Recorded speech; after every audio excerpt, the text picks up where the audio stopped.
Good morning. This is Rosemary, and this is the Lightwalker's Path located in New Jersey. I'm Rosemary DiTrolio and owner of Hands of Light by Rosemary. And this is a place for enlightening conversation and to find your soul's purpose. And today's guest, my fascinating guest, is Molly Stremba, a licensed clinical social worker. She works with adults and parents and helps people identify their patterns for relationships, break cycles, and create a healthier dynamic and regulate personal mood. Her highlighting is self-esteem and self-awareness through life transitions and interpersonal communication so that people can express themselves with boundaries and with purpose in their relationships and in life. So, hey, Molly, how are you? Doing okay. Nice to see you. That was a big amount of words I just said there, I but know. It's a mouthful, right? yes, yes. So, Molly, I find that what you do is so helpful now, especially with people struggling with who they are, where they're going, what they're doing, and especially the younger set of people that are coming into their own at this time. So, I wanted to ask you first, what is your sweet spot of clients that you work with, age-wise, or even where they are in their life? Is there a certain amount that you find is your sweet spot that you work with? When I originally started, it was interesting. I wanted to work with only teens. And, Uh-huh. after doing a few different internships while I was in school with adults, I was like, this is like an unseen territory for me. But I Yes. think that what I'm realizing is that it's a lot of the younger, like late 20s, but also into maybe late 50s that I'm seeing, really helping people who didn't have a voice, right? Yes. Helping people feel more comfortable, building their skill sets or utilizing different things that they never thought were possible to be able to help themselves. So Yeah. helping them to, raise the volume of the voice they have or find the voice that they've always wanted. I So love it's that. really helping people, I think, Yes. all ages, but primarily what I'm seeing is the people who probably late 20s or early, to late 50s too. Yes. It's interesting you say that because I have found that people, even like in their empty nest years, are trying to find their voice again. Who am I if I'm not a parent? People making job transitions. Who am I if I'm not this, or that? It's like they identify with what you do rather than who you are. And I think a lot of the younger generation too, it's like they're missing the core of who they are because it's so outer directed. Who's the internet telling me Mhm. I am? Who are the people that like me that I don't even know telling me who I am? And I find the same thing. So that's quite interesting. What are some of the things that you suggest to your clients for their first steps of like, who am I? What's some of the first things that you guide them to do? I think that the hardest thing as like an adult is finding your hobbies, right? So I Yeah. think so often we find that it has to be one thing, right? Like, what is the thing that makes me who I am? And I Yeah. think that sometimes it's a lot of little things or a lot of different things, I should say, that add to your cup rather than thinking it has to be this one pre-described thing to make you feel full, right? So if you have more hobbies, when you can't do the one, it actually makes it easier to be able to, figure out what you do enjoy. I think Yes. also figuring out who you are is also who you're around. And so thinking about the things that, you feel valuable or, really make you feel in line with feeling a sense of accomplishment. Mm-hmm. When you feel like your body's feeling uncomfortable, I often think it's a signal of maybe what you want to move like away from. Away But from. it's not to be mistaken with feeling uncomfortable because you're doing something new. So this Yeah. is where I think a lot of the support, a Yes. therapist or somebody you trust, it's really important to be able to assess, what the different feelings are and what they kind of coincide with. Yeah, that is true. And it's interesting you mentioned hobbies because I always tell people if you can't find what you love, go back to what you did for free as a kid or as a teenager. And that's a clue to what brings you joy. So I remember like sitting in the grass and I still love like, walking in the Yeah. woods or, drawing pictures and I still love doing art. So there's so many different ways that we express ourselves younger before like life kind of pats it down and Mm-hmm. says, "Oh, you Yeah. can't do that." So look for those first. And I love that you do that too, because that's a great way to find yourself. Well, I mean, just real quick, I know you mentioned that. And so, like, thinking about younger selves, right? I think that, I bought tons of bracelet making supplies. I used to make Yeah, bracelets all the time. love So that. I got tons of yarn to be able to do that, as well as I started going back to boxing. And those were the two Yes. big things that really brought me so much joy as a kid. So being able to kind Yeah. of go back to some of those things have just, it's Yes. an interesting way of figuring out what you enjoy, is You thinking know, what you enjoyed before. one of the women that I recently met a she's a counselor and psychologist, and one of the things she loved to do was make bracelets. So when she was like upset, she would start making bracelets, and now she added it into her business of gratitude, making the bracelets along with her speeches and her counseling. I'm like, that is super cool. She's using what she loves, and I think that's the trick, finding what lights you up with joy and then bringing Mhm. it into your life in some way. So yeah, I What totally. was that woman, Good. Marie Kondo, who was like, what sparks joy? You know? Yeah, I love her. It's funny. You can go around your house. Does this spark me joy? Does this spark me joy? But it's true. It's like when you find what brings you, lights you up, it's a wonderful feeling. And okay, I'm aligned now because I'm bringing into that joyful feeling of why I'm here. So that's really Yeah. cool. I often find that people find out more about who they are when things spark them joy. Yes. When I talk to clients who talk about the things that really they enjoy, they find valuable, the things that they wish they could do more of, you see them light Yeah. up in a whole different way than if they're Yes. just talking about the things they think they're supposed to be doing, Oh or the yeah. people they're supposed to be The like, or shoulds. how they're The supposed shoulds. to act, right? Yeah. When you see somebody talk about the very thing that they love or that they're enjoying doing, or the people, it's like people light up in a whole different way. Their mind works in a whole different way. And so it's just Yes. something I wish more people felt they could do more authentically, is just be who Yeah. they are.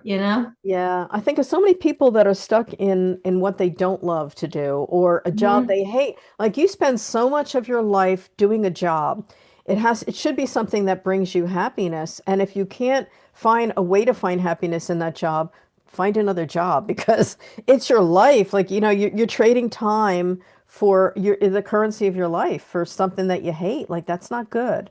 So, Well, that's I why I gave you, sorry, great. I didn't mean to cut you off. Oh, go ahead. Go ahead. No, that's why I gave you such a range of ages, because I think, Yeah. especially in 30s, what I'm seeing, right, even as I'm getting older, right, I sound like a young person here, but even when I'm younger, like in this stage, it's like figuring it out, right? From Yes. 20s to 50s, you're figuring it out, Figure it and out. you're figuring it out again after that, and even Oh after yeah. that. I think you're just constantly trying to figure out what you enjoy, who you are. You're always reinventing who you want to be. And I think it has a Yes. lot to do with the different stages of who you're around and what you're trying to get back to. Yeah.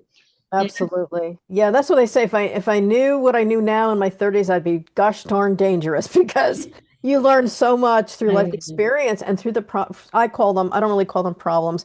I say all the junk you go through is opportunities to learn from it. And I Mhm. think if you're always in a state of learning something new, it also keeps your brain really young and your vibrancy because you're not stagnant. I think people get stagnant, like, oh, I'm this age, I can't be doing that. Well, why? Why not? Well, information gathering, it's a huge answer key for me, is like Yes, using every experience and every interaction as information gathering. So love I know that. what I like, and also figuring out what you don't like helps to eliminate, some things too. You don't always Eliminates a have to, lot of stuff, believe me. then you're weeding some things out so you can figure out what it is you Oh do, yeah, you oh know? yeah. It's funny when I went away, I was in Italy in I guess in March, and I had such a wonderful time. I'm like, I got to get back there because I felt so free and it just the culture just fed me. Like no, literally fed me, but also Mhm. like emotionally fed me. And you find out like, wow, how did I wait so long to do that? And all those years when you're working and waiting for that money, you don't get to do what you want to do. And I'm that's lucky I can do both. you are, yes, yes. And that's something that is so Yeah. wonderful that you can find it earlier Yeah. because there's times in life when you're just working your butt off to make money and then you realize I have this money, but I didn't do anything I wanted to do, you know. So there's that trade-off that we learn as we get older and hopefully younger can learn it better. But yeah. This Okay. is what I've always wanted to do.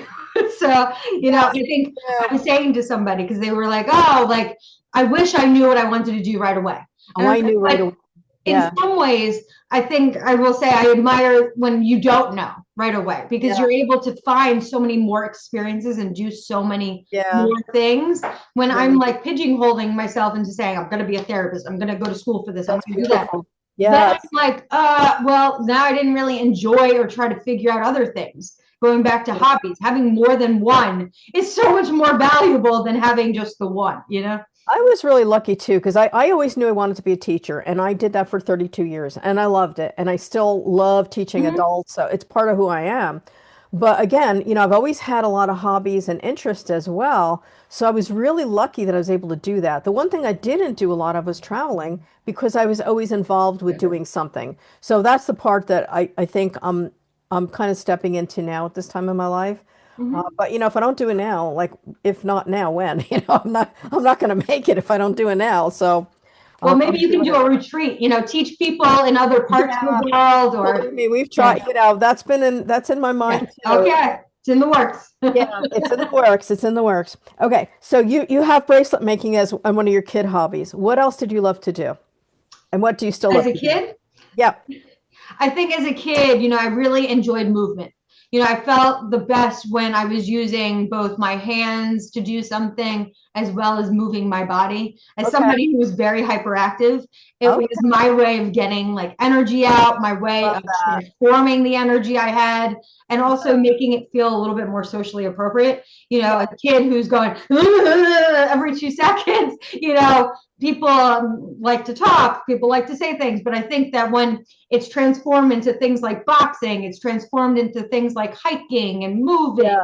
Yeah. I think it looks differently, right? It does. So It does. I Yes. think that hiking, I think that again, boxing, something that I still love to this Oh, day. that's cool. I've been Yeah. doing. I used to do it 6 times a week. I boxed up until Wow. the day my daughter was born. Like it's Wow. just something I feel like gives me a sense of I can kind of put things into something. I That's can cool. put Yeah. my Energy in your yeah. brain. Yeah. So is it this kind of boxing or is it kickboxing or is it It both? used to be kickboxing, and now more recently it's boxing. I don't really want to move my legs as much. Yeah. Yeah. Yeah. I'm a little bit more tired now than I used to Yeah. be. Yeah. Well, Um, it's understandable with your new little one there. Yeah, Yes. you're moving your legs, right? You're boxing and moving and making sure, Yeah. right? Yeah. But it's in a different way. Yeah. Um, Oh, that's cool. Yeah. I never would have pictured you doing boxing. I learned something today.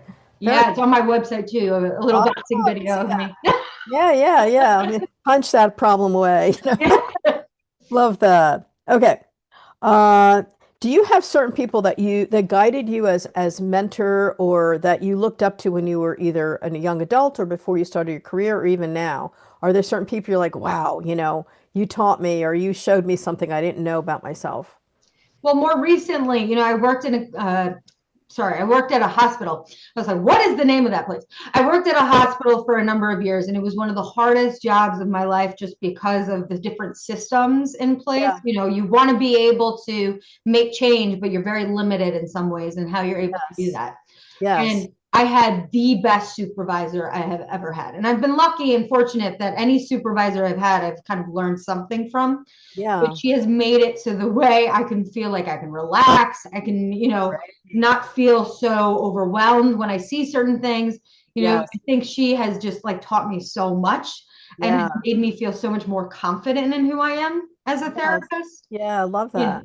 I think also I've just had a number of teachers who have really been supportive of who I am and Mhm. really, made, some of the skills and the qualities that I use now feel acceptable and feel Yeah. comforted, and taken care of. So I wanted to do more of it. Yeah. And lastly, I think that for myself, just I know they say, the things that you go through make you stronger. I don't know. I don't want you to have to go through things to make you stronger here. But Yeah. I say that to say that, for me, I was bullied when I was a young kid. And so some of those experiences really said, I want to raise volume on voices who don't feel like they can. Right. And Yeah. so a lot of those experiences really said to me, hey, how do we make sure that you don't feel silenced in different situations? And how do we really Yes. help you to find your people, find your things, and be less inclined to let those things hold you back or make you feel like you have to hide yourself away. It's so interesting because I was also bullied. And I think if you talk to any adult, I think 99% of us had some Yeah. sort of bullying because it's human nature. It's like people will see a person that's extremely quiet. I was very tiny and I was very Mm-hmm. quiet. And I entered school probably at 4 years old. So a lot of my peers were older than me Mm-hmm. anyway. And I remember I was probably 11 or 12. And, people would like, I don't know, try to push me around or call me shrimpy or whatever. And when I was about 11 or 12, something clicked in my head and I said, you know what? I'm going to just make a joke of this. So the next time the kid called me a shrimp, I'm like, yeah, I'm a smart shrimp. I said, a lot smarter than you are. And I just kind of like gave the Yeah. protection, like I was, strong and I was still scared. But after that, the kid left me alone. Mm-hmm. And it was just like a very powerful lesson. And I was extremely quiet till I was 23. I wanted to be a teacher, so I figured if I'm shy, I can't be a teacher because the kids will eat you alive. So I kind of got rid of that. I probably projected confidence, even though I was shy. And once that happened, it's like you fake it till you make it sort of thing. Yeah. All of a sudden, I'm like, I was confident, and it that just carried me through life. So, but it's funny what you learn, through Mm-hmm. life Yeah. and finding your voice. Now Yeah. no one can stop me. Good. You have a lot of great things to say. So I'm Yeah, glad to hear that, you were able to do that because yeah. so often when we're silenced, we like lose the ability to make those changes and to make people feel comfortable. So it's just really so important to have your voice and to use your voice. Yes, yes. And I find with kids too, like I taught this little girl when I was teaching, I was back in, I guess, first grade, and she was a selective mute and she hadn't said a word until, kindergarten, no word, first grade, no word. Took me a month. After a month, that kid was in front of the room doing a project and she was talking about it. And how I got around her, I said, pretend you're an actress on the stage. It's not really you, it's this very confident person that's sharing information. And she got up there, that girl went up there, everybody's jaw dropped because it's the first thing they heard her say, like in a month. Great. Yeah, so after that it was cool, but yeah, it's But a huge cool. part of that I don't think we like factor in is that you told her, right? And so I'm sure that the Yeah, relationship you had with her, she trusted you, she right? trusted me. Yeah, yeah. So to be able to find the person who you trust, who you feel comfortable with, Yes. that you feel safe with, to tell Yes. you, hey, how can I make these changes? What changes do I Yes. need to make? I think Absolutely. also makes a huge impact, Oh, right? I Because if know. she didn't feel comfortable with you, I'm sure she wouldn't maybe have made those changes, or That's right. she may not have felt safe enough to.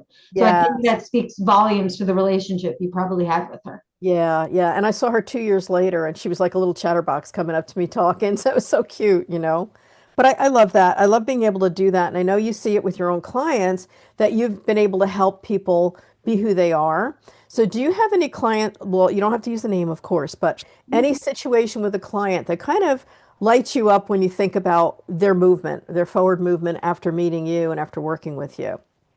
I think that I have a few that stand out. One is like my years in my internship where, kids maybe didn't have the space growing up and being able to, in some ways, be that person that they could go to after years and years of not having somebody. And I think that goes into any setting, not just, Yeah. the school setting, but just thinking about one of my students in particular that, I still think about and miss to this day.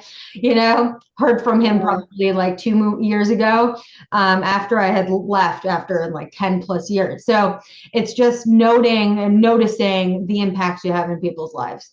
I Yeah. think recognizing when people haven't had those spaces. So it's a lot Mhm.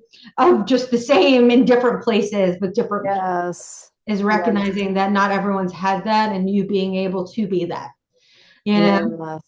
Yeah, I love that. I think a lot of us that are helping other people, we don't always see the result of what we're doing. Like we know we're putting it out there, we're helping people, but sometimes we don't even see like the result down the road of what that word you gave or that guidance Mhm. that helped that person to transform. And I think that's why it's so powerful when people that are helpers and healers come together and help people. And I think that's why we do what we do. It's just that Mhm. thought of maybe we're helping them in some way. So I Well, love. as they say, we're our own worst critic, right? Yes, Like for me, it's like you didn't do anything. You're not helping this person, and then later you don't they're know. like, did you know how much you helped me? And you're like, huh? Yeah, Tell exactly. me I again. think that's the magic of it, right? That's the magic. So tell me the name of your business again, because I want people to know the name of your business again, It's Molly. a little bit of a mouthful, so we're trying to abbreviate it. But right now, it's Internal Compass: The Path to Healing Within. Trying to abbreviate it to Internal Compass. It's a work in Yes. progress here. Yes, Just internal compass. And I love that because that internal compass, like I have such a clear visual of like this is your path, Go yeah, find your North Star. That's yeah. great. I love it. Okay. What do you do for your own practice for you when you feel you're out of sorts? What are some of the practices that you've learned about yourself that help you that you probably also share with your clients? It's a lot of things that are, interesting. Sometimes I don't practice what I preach, and I think that's a big thing that I'm trying to work on. Yeah, I think last year and this year are the years of practicing what I preach. So yeah, I think that I'm going back to things like boxing, like I've mentioned. I yeah, started going back to my own writing. My dad recently passed, and really trying to get yeah. creative in self-expression, because I Love think that. that I used to write poems and short stories all the time. Yeah, Now writing like a, eulogy for my dad and being I did able that. to, It's beautiful. yeah, those are the things that are making me feel more comfortable with the Yes. uncomfortable, I guess. It's not really making me comfortable so much as like giving me Yeah. a place to Giving you transform peace. it. Yeah. Yeah, and that's true. I did a eulogy for my dad as well when he passed, and it was very healing for me because I did a funny one because my father was hysterical. He would make people laugh when he walked Look into at you rooms. honoring him. Yes. I loved it. So I was really inclined where he didn't want anything serious. He wanted us to laugh because Mhm. every time we'd go to a funeral, he'd go, "Life's for the living. You got to bring joy. You have to remember who that person was." So I knew that's what Dad wanted. So I told stories about his family, and they were hysterical. People were crying with laughter at his wake. And the funeral director came up and said, "That's the best one I've heard in 40 years." It was because that my dad, that was him. He'd walk in, he'd bring love and joy and open heart to everything he did. And Yeah. I always consider to honor him with my life because of who he was.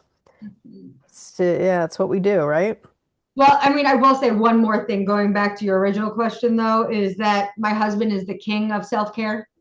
I Okay. think that I admire him. I always look up to his ability to do those things, right? Whenever people ask me what I do for self care, I kind of divert to him to say, hey, Yeah. like, this is such a, like, not untapped. I mean, we know that it's important. I find that it's so hard because I do enjoy what I do, which is, the work I do. So I often, when I'm off the clock, find myself trying to find research articles, trying to find quotes, Yeah. trying You're to still find working. things. I'm still working, right? So it's not actually self-care, but in some ways it is, because Yeah. I'm finally able to work with the clients I want to work with, see the people I want to see, and Yeah. interact and do and learn all the things that I've wanted to do now that I'm working on my own. Yeah. There's a lot more flexibility in that than a lot of the other places I've been able to work.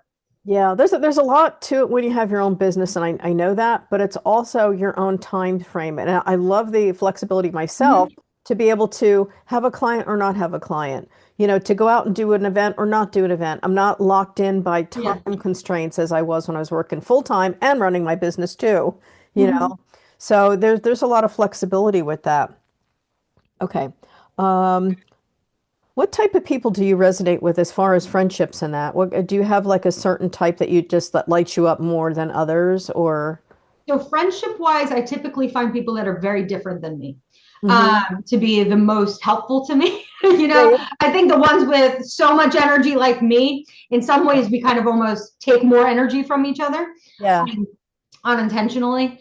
So I find that people who are more calming presence to be Mhm. easier for me in terms of Yeah. like not feeling like I'm walking away, feeling tapped out. Yeah. Yeah. Um, Yeah. I think it's interesting because those are the clients that I feel more energized by, but Yeah. in like personal settings, it's easier for me to feel more comfortable, safe, and also secure in Yeah. who I am when people are actually very different than who I am. Interesting. Like, Yeah.